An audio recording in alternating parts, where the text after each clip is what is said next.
Silent. আমি আমার future নিয়ে ভাবি না, অতীত নিয়েও ভাবি না। আমি শুধু একটা জিনিসই ভাবি, নিতু। নিতুরে না পাইলে আমি এই দুনিয়া বরবাদ করে দিতে পারি। শাকিব খানের পর যদি বাংলাদেশে কেউ সুপারস্টার হয় সেটা আমিই হব।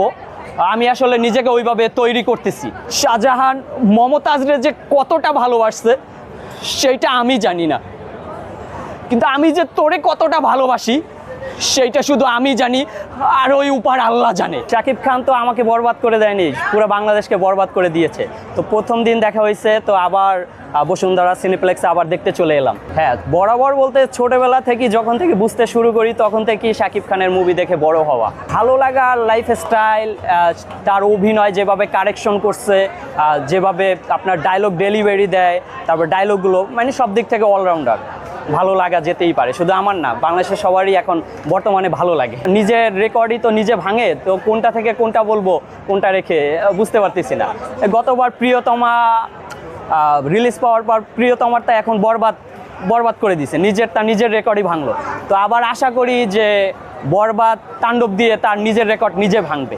তো অলরাউন্ডার, সুপারস্টার, মেগাস্টার, অসাধারণ বলতে গেলে। নিজেকে সে তৈরি করছে, ওইভাবে নিজেকে আসলে তৈরি করছে। আমার মনে হয় যে তার দেশকে এবং দশকে নিয়ে স্বপ্ন আছে, এই জন্যই এত সে বাংলা ইন্ডাস্ট্রিতে সময় দিচ্ছে, পরিশ্রম করতেছে।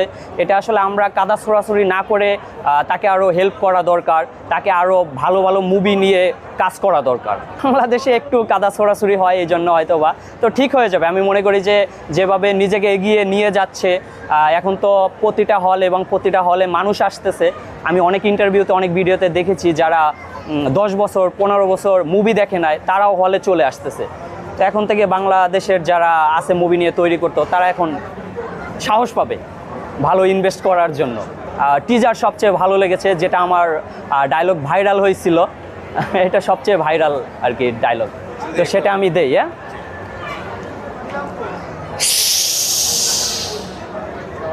সাইলেন্ট।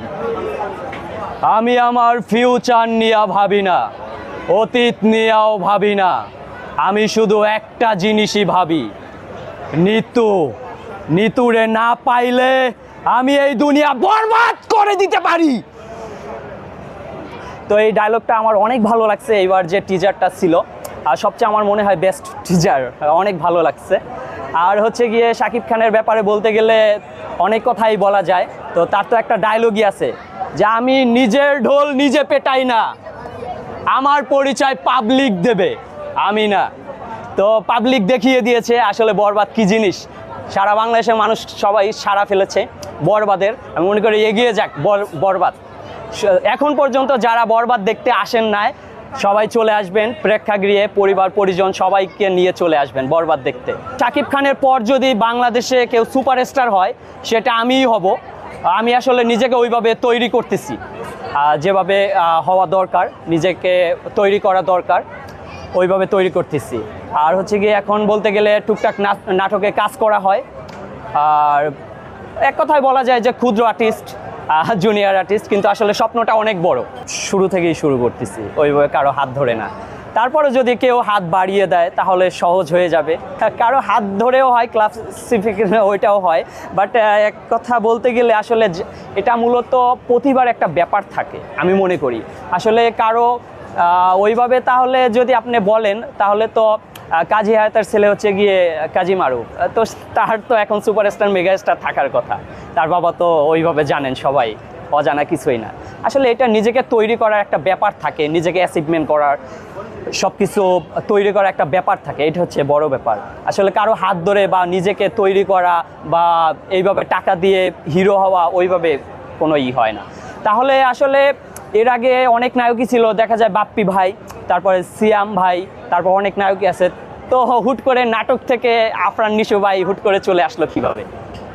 অবশ্যই তার যোগ্যতা আছে, তার নিজেকে ওইভাবে তৈরি করতেছে, এটা হচ্ছে বড় ব্যাপার যে নিজেকে তৈরি করতেছে। তো সেও একসময় ভালো করবে, তারও অভিনয় দেখা হয়, ভালো অভিনয় করে আফরান নিশো ভাই, তো সেও একসময় ভালো পর্যায়ে চলে যেতে পারবে আশা করি, আই হোপ। বরবাদ 100-এ 100 অলরাউন্ডার। আর বরবাদ অনেক, আমি বরবাদ দেখেছি, তো বরবাদের আসলে গল্প বলা তো ঠিক না, এখন পর্যন্ত সবাই দেখে নাই, দেখবে। তো একটা আমার ইমোশনাল ডায়লগ ভালো লেগেছে। ডায়লগটা এমন ছিল, শাহজাহান মমতাজরে যে কতটা ভালোবাসছে সেইটা আমি জানি না, কিন্তু আমি যে তোরে কতটা ভালোবাসি সেইটা শুধু আমি জানি, আর ওই উপার আল্লাহ জানে। তো এই যে ডায়লগটা, এটা আমার অনেক ভালো লাগছে, ভিতর থেকে মন ছুঁয়ে গেছে যে এতটা ভালোবাসা গার্লফ্রেন্ডকে, তারপরও তার গার্লফ্রেন্ড তার সাথে বেইমানি করে। তো এটা আসলে আমার ভালো লেগেছে, ইমোশনাল যে ডায়লগটা। সানবিট সব দিবে সামাল। সানবিট ম্যাজিক প্রেস ডিশওয়াশিং এর মাথা ঘোরানো সলিউশন।